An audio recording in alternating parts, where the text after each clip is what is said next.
Muy bien, bueno, pues leemos entonces, ¿no?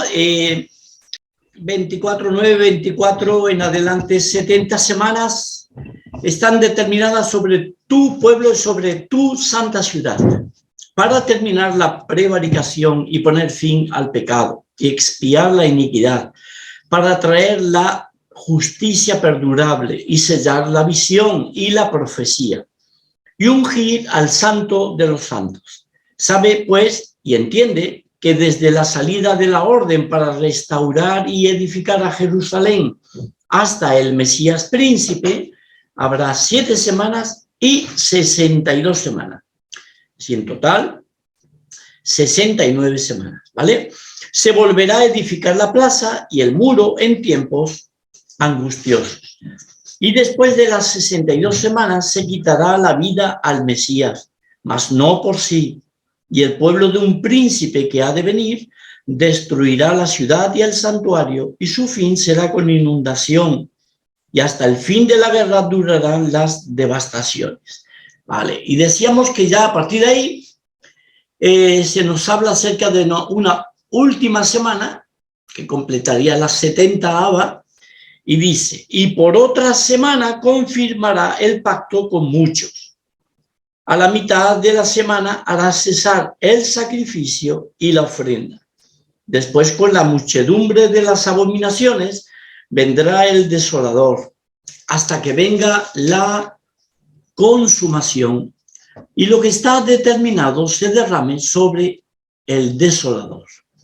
Muy bien, entonces hemos estado mirando algunas cosas relacionadas con esta última semana y en esta tarde lo que me gustaría es conectar esta última semana de Daniel, conectarla con el Apocalipsis, ¿vale? Entonces, porque ¿qué es lo que, de qué habla ahí Daniel de esa última semana? Habla muy poquito, solamente que a la mitad de la semana, es decir, empieza la semana con un pacto y a la mitad hará cesar ese príncipe que ha de venir a cesar el sacrificio y la ofrenda. Y después vendrá la consumación de ese desolador, ¿vale? Solamente, pero hay mucho contenido dentro de esa semana, mucho. Por eso es que tenemos que ir a Apocalipsis, ¿vale? Aunque ahí ya estuvimos viendo Mateo 24, Lucas 17, 21, etcétera, para ampliar un poquito más acerca de esta semana. En Apocalipsis es muy curioso porque tenemos un bosquejo clarísimo de todo el libro de Apocalipsis y el que no quiera verlo, pues yo lo siento por él, pero es un bosquejo que el mismo libro de Apocalipsis nos da y nos pone delante. Los que predicamos la palabra del Señor a veces nos rompemos la cabeza mirando a ver qué bosquejo, en qué manera podemos dividir el mensaje que vamos a dar, pero aquí en el libro de Apocalipsis el bosquejo ya se nos da, está hecho. Entonces en el capítulo 1, versículo 19, dice así, 1:19. Escribe, está hablándole Jesús a Juan, el evangelista. ¿Está? Jesús hablándole a Juan y dice, escribe las cosas que has visto y las que son y las que han de ser después de estas. ¿Bien? Entonces, claro que las cosas que has visto es en un tiempo pasado inmediato, en el sentido de aquellas cosas que acababa prácticamente de ver. Decía, había experimentado, estaba todavía experimentando la visión del Señor, su manifestación, presentándose delante de Juan en una manera extraordinaria, gloriosa, cómo iba vestido, la luz que reflejaban sus ojos, su rostro, sus cabellos, etcétera, etcétera, sus ropas, cada cosa. Entonces, incluido el mensaje que le está dando y todas las salutaciones y todo eso tiene que ver, está contenido en las cosas que has visto, es el tiempo pasado inmediato, ¿vale? Entonces, enseguida, el segundo punto del bosquejo serían las cosas que son. Y ahí ya entraría a hablar y tener en cuenta lo que sería el mensaje dado a esas 7 iglesias. ¿Bien? Entonces, nosotros podemos considerar y mirar este mensaje a cada una de esas 7 iglesias que aparecen. ¿Bien? Éfeso, Esmirna, Pérgamo,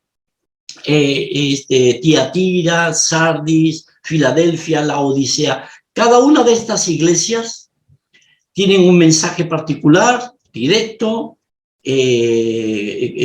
con mucha profundidad y de parte del Señor a cada una de estas iglesias.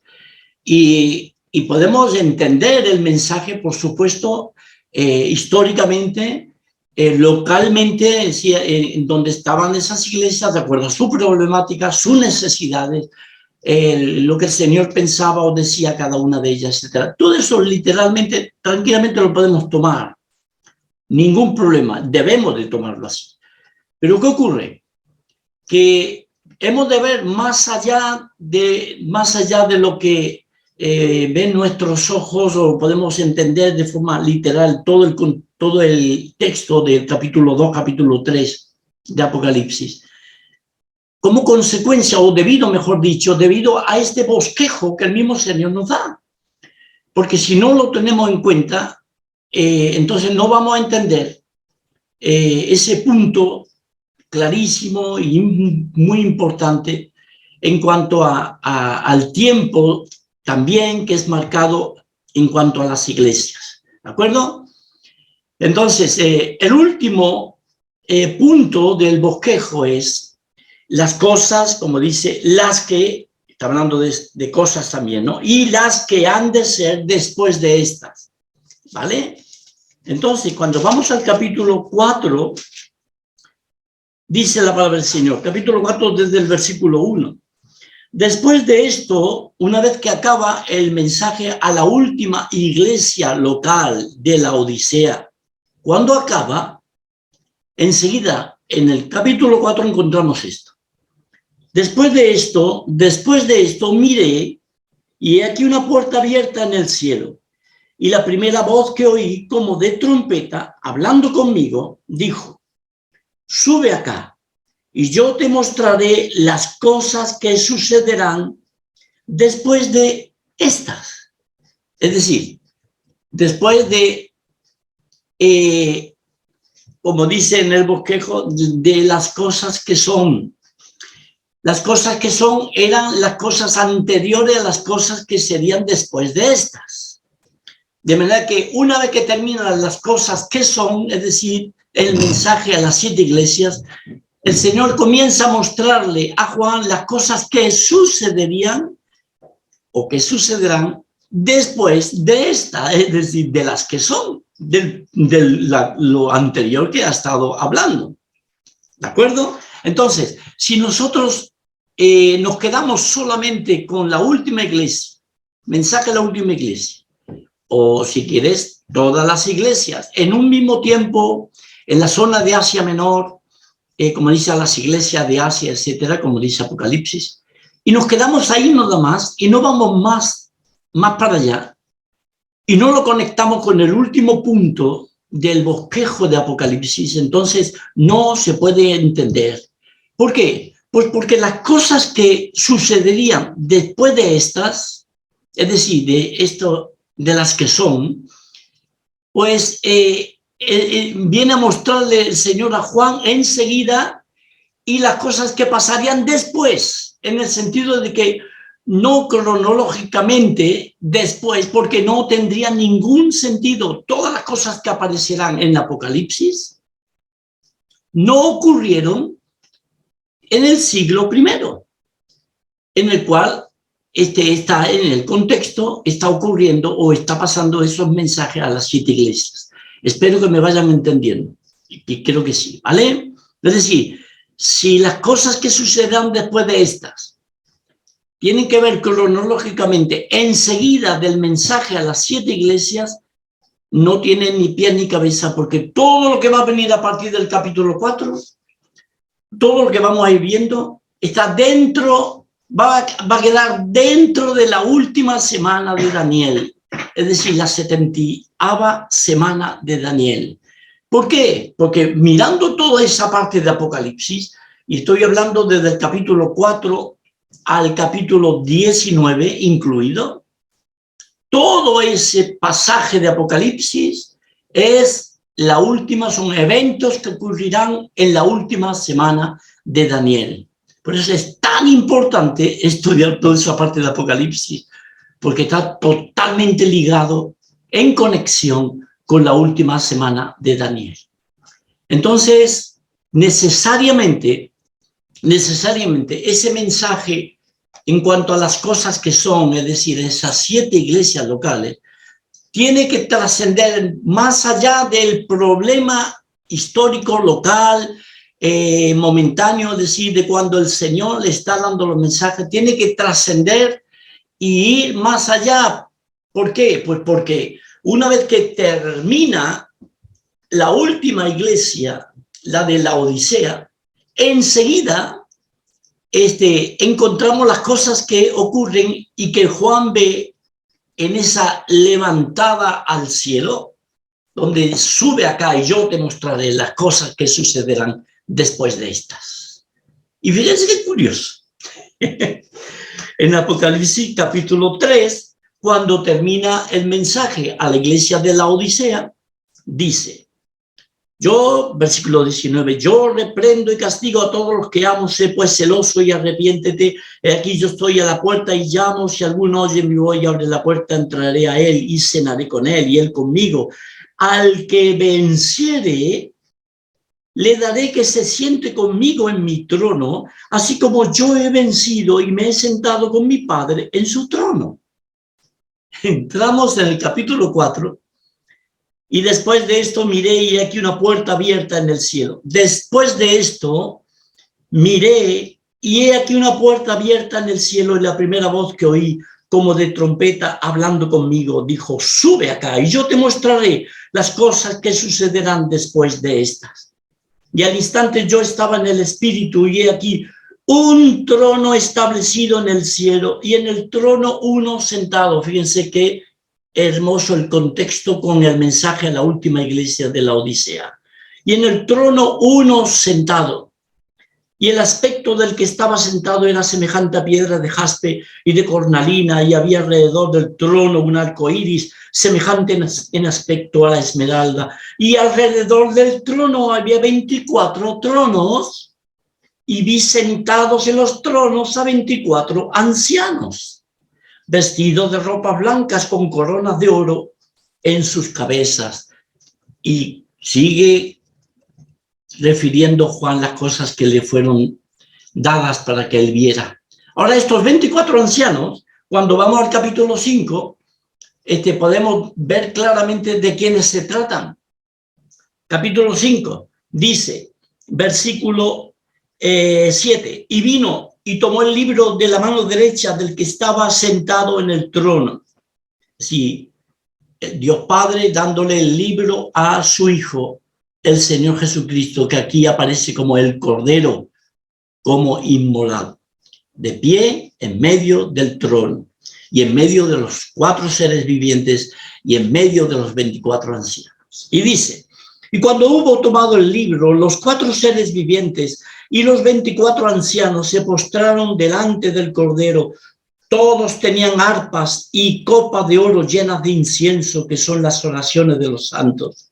Y cantaban un nuevo cántico diciendo, digno eres de tomar el libro y de abrir sus sellos, porque tú fuiste inmolado y con tu sangre nos has redimido para Dios de todo linaje y lengua y pueblo y nación, y nos has hecho para nuestro Dios reyes y sacerdotes.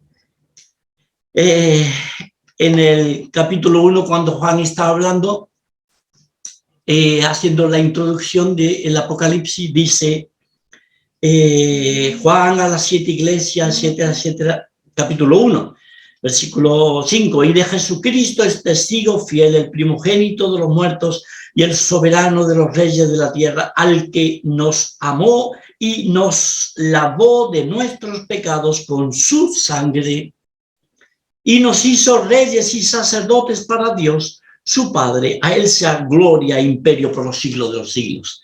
Así que Juan se considera como un rey, un sacerdote, que el Señor hizo posible elevarlo a esa posición, a esa categoría, ¿verdad? Y acá, en el capítulo 5, encontramos esos 24 ancianos que también se meten dentro de ese grupo, pero no solamente los 24 ancianos, como redimidos por la sangre del Cordero, sino que están representando en definitiva a todo un pueblo, de todo linaje y lengua y pueblo y nación, es decir, toda una multitud de personas que ya están en el cielo, que ya están ahí presentes.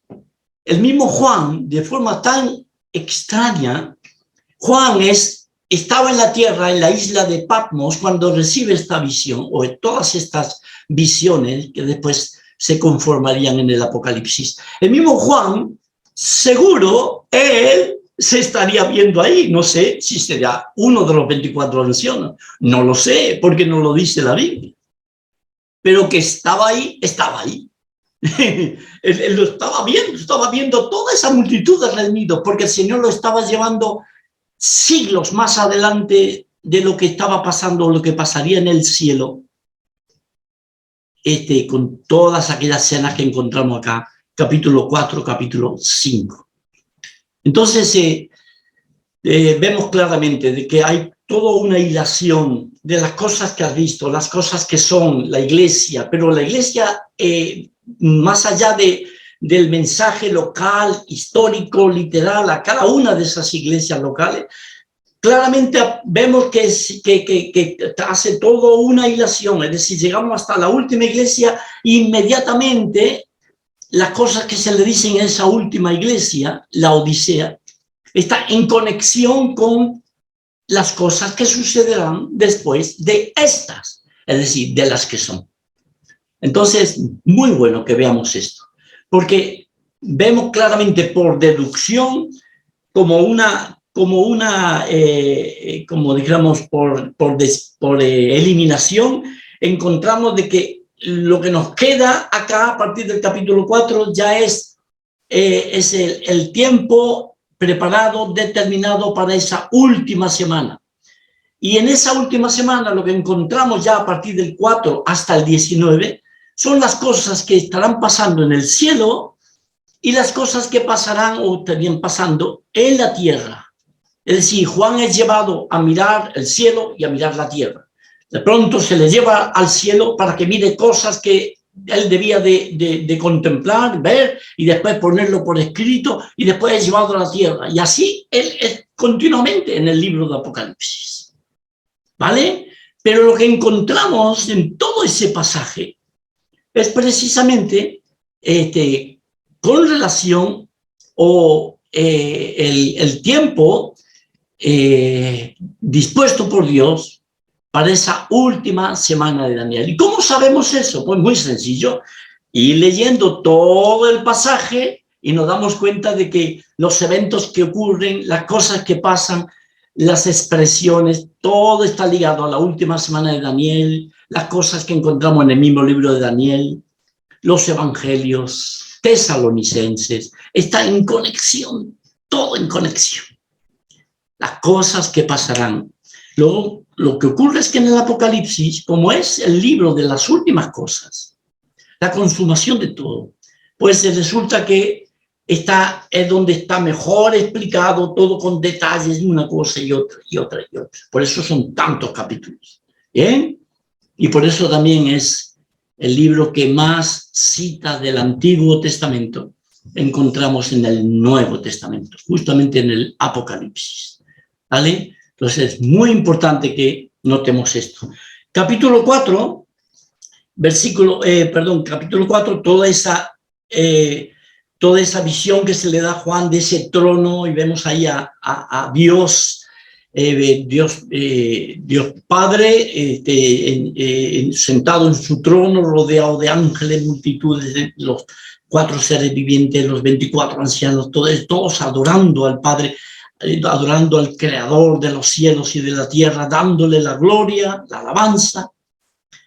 Y enseguida que termina ese capítulo, eso es lo que Juan les es permitido ver. Enseguida que termina ese capítulo, toda esa visión es continua.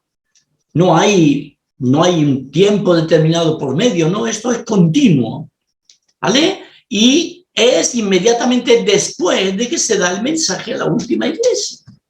Comienza esas visiones para Juan. ¿Sí? Sí. Hay una pregunta por acá. ¿Cómo nosotros sabemos que se refiere también a las épocas históricas de la iglesia? Y que la Odisea es la época esta que estamos viviendo. Bueno, pregunta Shumay, no sé si la habéis escuchado, ¿cómo podemos saber que estas iglesias también trascienden en cuanto a la iglesia histórica desde que comienza hasta que venga el Señor a llevarnos? Pues es sencillo, se puede ir mirando cada una de las iglesias y haciendo el paralelismo con las cosas que han pasado a lo largo del tiempo en la historia de la iglesia y encaja y armoniza perfectamente con cada uno de los aspectos que la iglesia del Señor ha ido pasando a lo largo del tiempo, ¿vale? Encaja perfectamente. Bien, por eso es que, y todo eso añadiría o confirmaría lo que estamos viendo en cuanto a esa división de Apocalipsis y en cuanto también a la entrada en la última semana de Daniel después después del capítulo 4, ¿vale?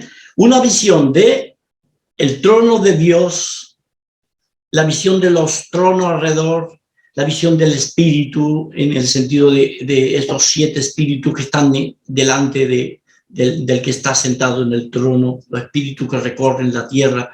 Después en capítulo 5 ya ahí él sigue a continuación, no hay ninguna división, ni tampoco tiempo por medio. Dice capítulo 1, verso 1, perdón, capítulo 5, y vi, sigue hablando, y vi en la mano derecha de que estaba sentado en el trono un libro escrito por dentro y por fuera y sellado con 7 sellos. Entonces, vemos claramente por la posición, aunque no hemos de entender estas figuras o este lenguaje como algo físico, en el sentido de que Dios tiene manos. Dios es espíritu, dice la palabra del Señor. Dios es espíritu, ¿vale? Entonces no tiene manos, pero es una manera de que nosotros entendamos que el Padre tiene un libro sellado con 7 sellos y le da el libro, lo tiene en la mano derecha y lo da al que está a su lado. Entonces el que está a su lado es el que fue sentado a la diestra de Dios Padre. Otra vez, es el Hijo de Dios, de acuerdo a su posición, de acuerdo a la gloria, de acuerdo a la exaltación que recibió. Siéntate a mi diestra y te daré a tus enemigos, los pondré por estrado de tus pies. ¿De acuerdo? Entonces, uno piensa ya en la forma humana, de acuerdo a nuestro lenguaje, decimos, entonces, si tenía la mano derecha, el que está sentado a su derecha es el Hijo sentado a su derecha. Es bien deducible, ¿de acuerdo? Entonces, dice... y vi a un ángel fuerte que pregonaba a gran voz: ¿quién es digno de abrir el libro y desatar sus 7 sellos? ¿Quién es libre? Un ángel clama haciendo esa pregunta. Una pregunta que es clave dentro de lo que es la historia de la humanidad.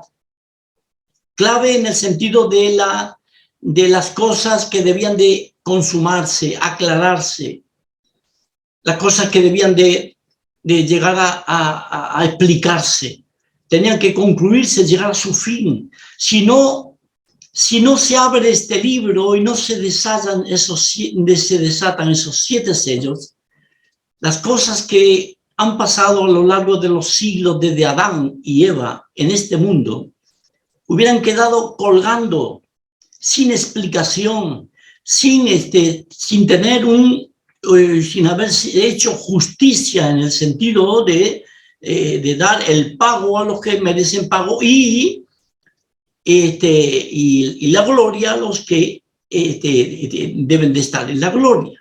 Entonces, cada cosa en su sitio. Si no se abre el libro y se desatan sus 7 sellos, nada en este mundo hubiera tenido sentido. De ahí la importancia, ahí la clave de esta parte aquí en Apocalipsis. ¿Quién es digno de abrir el libro y desatar sus 7 sellos? Y dice la Escritura, y ninguno, fíjense qué tremendo, ¿no? Y ninguno, ni en el cielo. Estamos hablando, que no sé si ahora se me está escuchando. ¿Se me escucha? Sí. Vale, fenómeno. Ninguno dice, ni en el cielo, y estamos hablando de millones y millones de ángeles que estaban ahí adorando a Dios. Estamos hablando de serafines, estamos hablando de querubines, estamos hablando de diferentes jerarquías angelicales que aman a Dios, están con el Señor, y con un poder impresionante, con un poder de acción, con una gloria impresionante, porque incluso cada ángel tiene su gloria independientemente del otro ángel, pero ninguno de ellos tenía la dignidad suficiente para abrir el libro. ¡Wow! Más adelante dice, ni en la tierra. De hecho, en el mismo cielo, en esos momentos en que Juan se le está dando esa visión, en ese momento en el mismo cielo estaba la iglesia del Señor redimida por la sangre del Cordero, y estaban ahí presentes al Señor. Ahí estaban presentes al Señor. Y ahí estaba Pablo el apóstol, y ahí estaba Pedro, el gran apóstol, y ahí estaba María, la madre de Jesús, la que fue madre de Jesús, Ahí estaba María, y ninguno en el cielo tenía la dignidad de abrir el libro y desatar sus 7 sellos. O sea que sí sería importante este asunto. En la tierra, ¿quiénes estaban en la tierra? En la tierra estaba el Israel, el pueblo de Dios que necesitaba todavía la redención y poder ver y creer en su Mesías. Todavía estaban ahí en la tierra, de acuerdo a la visión de Juan. En el mundo estaban las naciones con una cantidad de gente, millones y millones de personas, pero de ninguno de ellos se halló digno o la dignidad suficiente para poder abrir el libro y desatar sus 7 sellos. Ni debajo de la tierra, ni de los que estaban debajo de la tierra. Seres que estaban en esos momentos allí, ¿no? Ni aún mirarlo, dice el Apocalipsis. Y lloraba yo mucho, dice Juan, lloraba yo mucho porque no se había hallado ninguno digno de abrir el libro, ni de leerlo, ni de mirarlo. Porque Juan se daba cuenta de la importancia, de la gravedad del asunto, de la trascendencia, del hecho de que no hubiera nadie para abrir el libro. Entonces, todas las injusticias, todas las cosas que habían pasado en este mundo, cada cosa esto iba a dejarse ahí colgando nada más. El mundo desaparecería, la humanidad desaparecería y no habría justicia, no hay un Dios justo. La palabra de Dios no es fiel. Dios no dijo tal y tal y tal. Entonces, ¿cómo es eso de que este libro no se puede abrir? Porque es el libro que es dado a mirar, y lo encontramos en otro pasaje de la Escritura, para ser mirado y ser visto, y estaba lleno, de acuerdo a Ezequiel, estaba lleno de endechas y de lamentaciones y de ayes, pero Ezequiel no no pudo abrirlo, ni siquiera desatar sus 7 sellos en absoluto. Este era el momento en el cual, de acuerdo a lo determinado por Dios, y a Juan se le dio el privilegio de que, adelantándose en el tiempo, pudiera ver este momento que todavía no ha pasado, es decir, en el sentido de que no ha llegado este momento en el tiempo humano, en las cuentas nuestras. Para Dios todo no existe, y para Dios Él lo ve todo en un mismo plano. Por eso es que Él pudo enseñarle, mostrarle a Juan todo esto que vemos en Apocalipsis. Pero para nosotros, para lo que es la historia humana, esto todavía tiene que pasar. Lo que vemos en los cielos y lo que vamos a ver en la tierra también, ¿no? Entonces, Juan llora y se lamenta porque se da cuenta de que era una tragedia eso. Y uno de los ancianos me dijo: no llores, he aquí que el león de la tribu de Judá, la raíz de David, ha vencido para abrir el libro y desatar sus 7 sellos.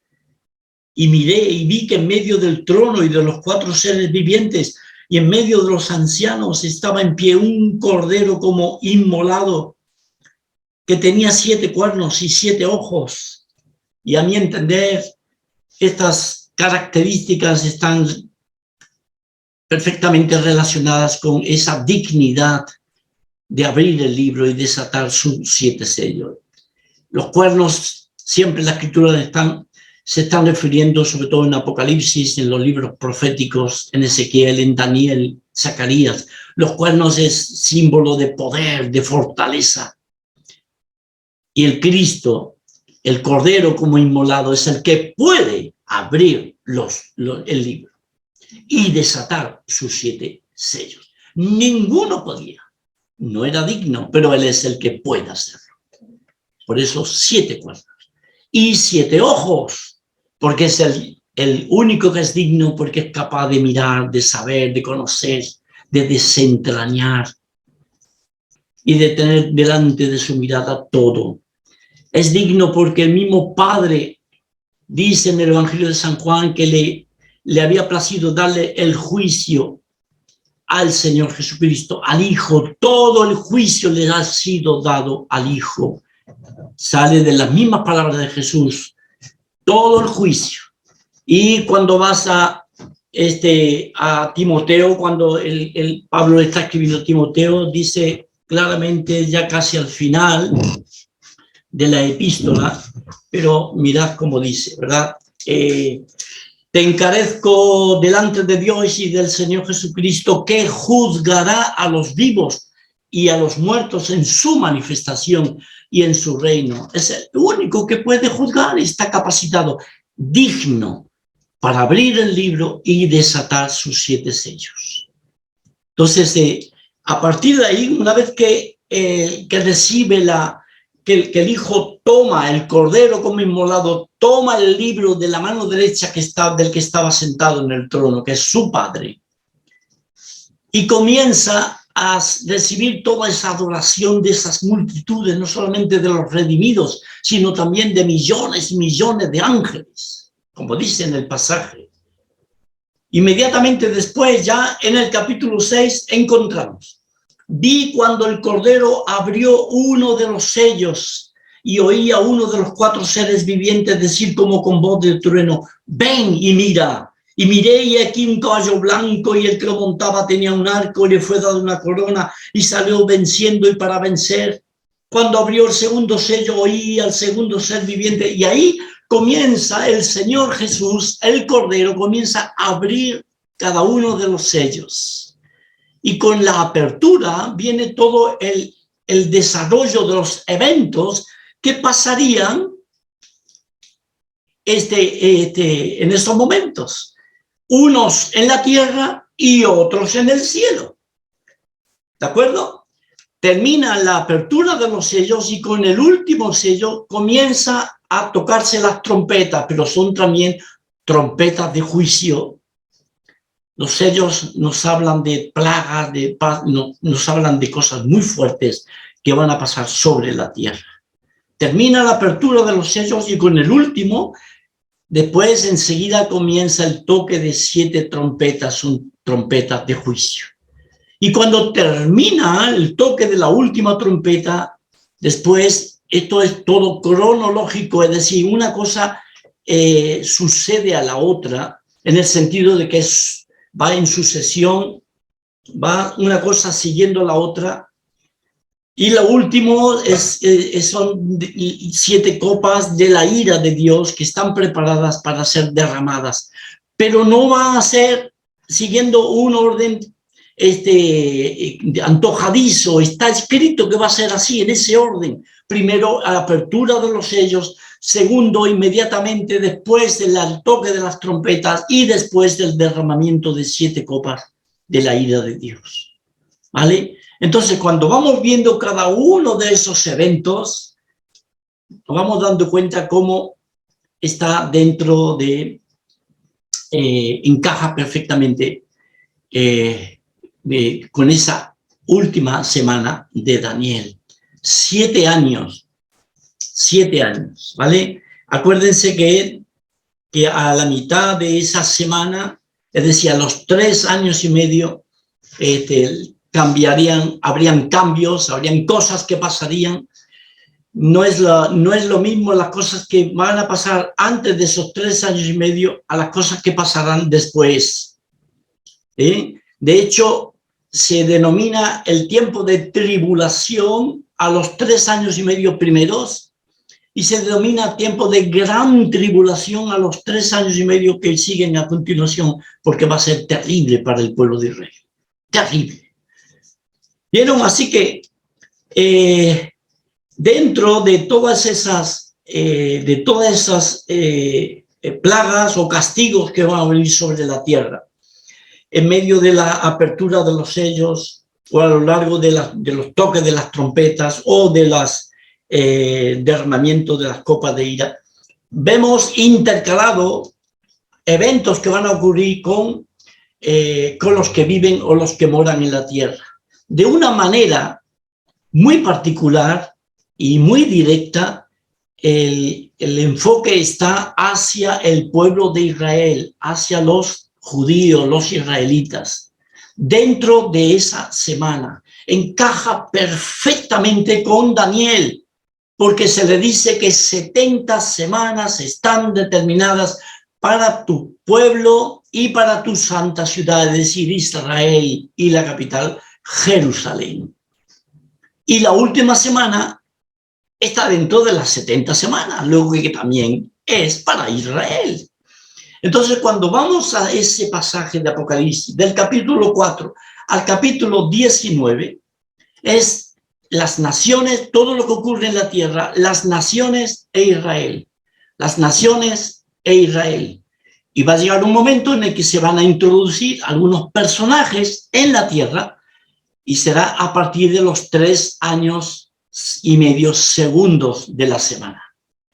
Y me refiero a personajes como son el dragón, el diablo, Satanás, que va a estar en la tierra, ya no va a estar más en el aire, ya no va a ser más el príncipe de la potestad del aire, sino que va a estar echado en la tierra, lanzado a la tierra. Y con los demonios, porque desciende con los demonios, con los ángeles que se rebelaron con él en un tiempo atrás, no sabemos cuándo, en qué momento, si podemos llamarle tiempo.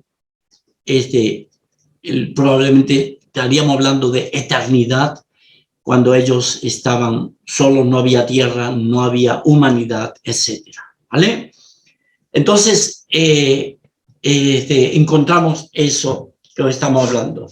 Israel, no vemos a la iglesia por ningún lado, no aparece la iglesia por ningún lado. Es una confirmación más de que la iglesia queda en el capítulo 3 al final, y a partir del capítulo 4 ya encaja perfectamente con el comienzo de la 70ª semana de Daniel, cuando Juan le ha dado toda esa visión de las cosas que pasarían. ¿Bien? Bueno, fenomenal. Hay varios pasajes preciosos que encontramos en Apocalipsis, en el capítulo 11, para que veamos un poquito el lenguaje de lo que estamos viendo. Capítulo 11 de Apocalipsis. Dice: entonces me fue dada una caña semejante a Juan, ¿verdad? Que es el que está recibiendo todo el mensaje. Semejante a una vara de medir, se me dijo: levántate y mide el templo de Dios y el altar y a los que adoran en él. Pero el patio que está fuera del templo, déjalo aparte y no lo midas, porque ha sido entregado a los gentiles y ellos hollarán la ciudad santa 42 meses. 42 meses son 3 años y medio. Si tú quieres calcular tranquilamente ahí con la lapicera, son 3 años y medio. Entonces, en el momento en que se le está diciendo esto a Juan, estamos hablando de que estamos llegando prácticamente ya a la mitad de la semana y el templo está en pie. Se puede adorar todavía en él, el judío con libertad puede adorar en él, puede ofrecer sacrificios y ofrendas, no hay problema. De hecho, Juan es llamado para que mira el templo y mira a los que adoran en él. Todavía no ha ocurrido la abominación desoladora de que habló el profeta Daniel. ¿Vale? Y ahora a partir de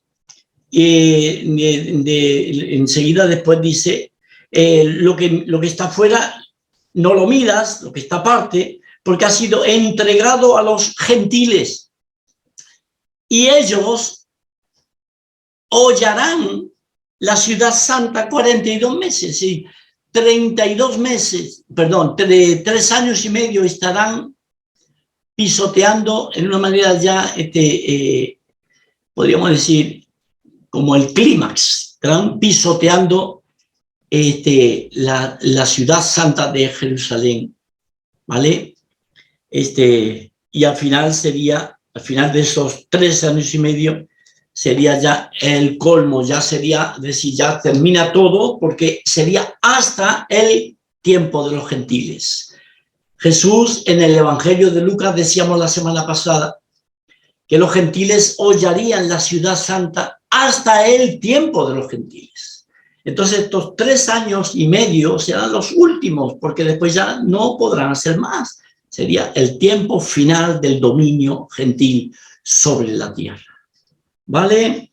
Después dice, daré a mis 2 testigos, 2 judíos que Dios va a levantar para que profeticen, y les dice, por 1260 días vestidos de silicio, es decir, en esos 3 últimos, es decir, el Señor levantará en ese tiempo a esos 2 testigos y estarán 3 años y medio profetizando, para que los que escuchen ahí no tengan excusa y el mensaje del Señor y su palabra sea proclamada y el mundo entre en, si por lo menos en tener una conciencia de que lo que están haciendo es contra el Dios de los cielos y de la tierra, ¿no? Y vemos una descripción y un relato tremendo acerca de esos 2 testigos que van a estar profetizando justamente en el tiempo malo de la gran tribulación. En el capítulo 12 de Apocalipsis encontramos una descripción más acerca de ese tiempo, ¿vale? Se habla de una mujer que aparece ahí, aparece el dragón también, la serpiente antigua, el diablo, Satanás, que persigue a un remanente de la mujer que dio a luz al hijo varón. Por todo el contexto, por la manera como habla, etcétera, etcétera, vemos claramente que se está refiriendo esa mujer a Israel. Entonces, cuando el diablo es, la mujer dice, huyó al desierto cuando cuando el Señor prácticamente la separa o la cuida, la quita del medio, la mujer dice, huyó al desierto donde tiene lugar preparado por Dios para que allí la sustenten por 1260 días. Haces el conteo, igual que cuando habla de los dos testigos, 1260 días, son 3 años y medio. 3 años y medio que va a ser escondidos ese remanente que encaja perfectamente con los 144.000 que van a ser sellados, eso lo encontramos en el capítulo 7, sellados 12.000 de cada tribu del pueblo de Israel. Y el Señor los esconde, los guarda de ese dragón que va a ser arrojado a la tierra. Quiere decir que entonces, si son 3 años y medio que van a ser perseguidos, no los puede encontrar, ¿vale? En esos 3 años y medio el dragón no puede encontrar a estos 144.000, este remanente judío, y se va va detrás de ellos, y Dios guarda a este remanente judío. Otra vez en el versículo 14 dice, por un tiempo y tiempos y la mitad de un tiempo, es decir, 1 año más 2 años más la mitad de 1 año, 3 años y medio.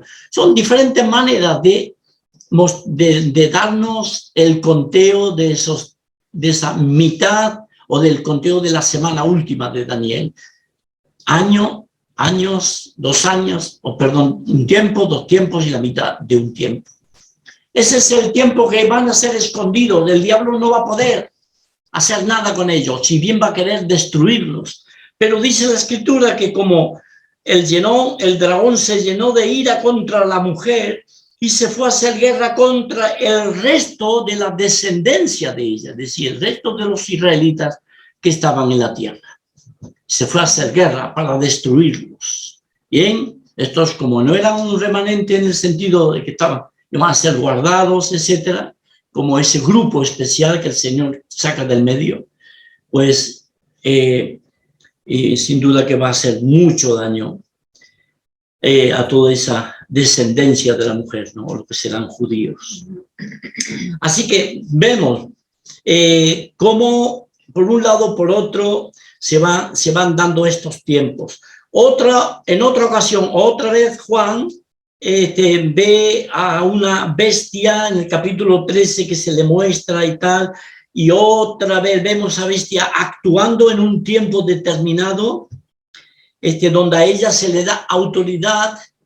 La vemos en el mismo tiempo en el que el diablo está sobre la tierra y previo a la venida del Señor Jesucristo, su manifestación en gloria.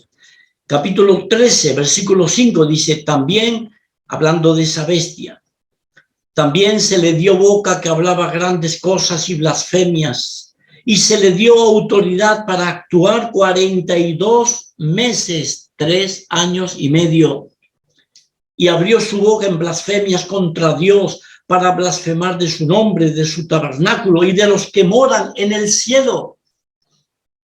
Que ya estaremos en el cielo de la iglesia del Señor, despotricando, blasfemando contra todo lo que es del Señor, ¿verdad? Esto encaja perfectamente, esta blasfemia, esta autoridad, todo eso encaja perfectamente con la manera como va a actuar este hombre, como dice Tesalonicenses, en el sentido de que él irá contra todo lo que es Dios, todo objeto de culto, y se hará pasar por Dios y hará que le adoren a él, etcétera. Es decir, se le da esa autoridad para que él se crea que es un Superman, etcétera. Pero fíjense cómo los tiempos están dentro de las últimas semanas de Daniel. En la primera parte de la semana, que habrá la apertura de los sellos, que habrá principios de dolores, que habrá un pacto de paz, que habrá una supuesta paz, pero en realidad va a ser una paz falsa. Se rompe la paz, va a haber guerras, que es lo que el Señor dice en los evangelios, Cuando oigáis de guerras y rumores de guerras y pestes, terremotos, etcétera, todo eso ocurre en el principio de dolores, primera parte de la semana, 3 años y medio. Ahí estará el anticristo ya, estará ahí moviéndose, teniendo su lugar. Él ya ha hecho el pacto, ya tiene renombre, pero cuando llega la mitad de la semana es cuando se va a ver su carácter, su maldad, su iniquidad, y se dará la vuelta, romperá el pacto. Y tengamos en cuenta claramente de que para ese momento el diablo está en la tierra y le va a ocurrir exactamente igual que como ocurrió con Judas, cuando él niega al Señor, cuando él comienza a hacer el plan de entregar al Señor a las autoridades judías. Cuando está en el aposento alto, dice, y el diablo, después del bocado, el diablo entró en él. Él obró la iniquidad más grande, ¿no? Y el anticristo, esa bestia que aparece en Apocalipsis, pues va a ser exactamente igual, va a estar manejado por el mismo diablo dragón que ya estará sobre la tierra a partir de la mitad de la semana de Daniel.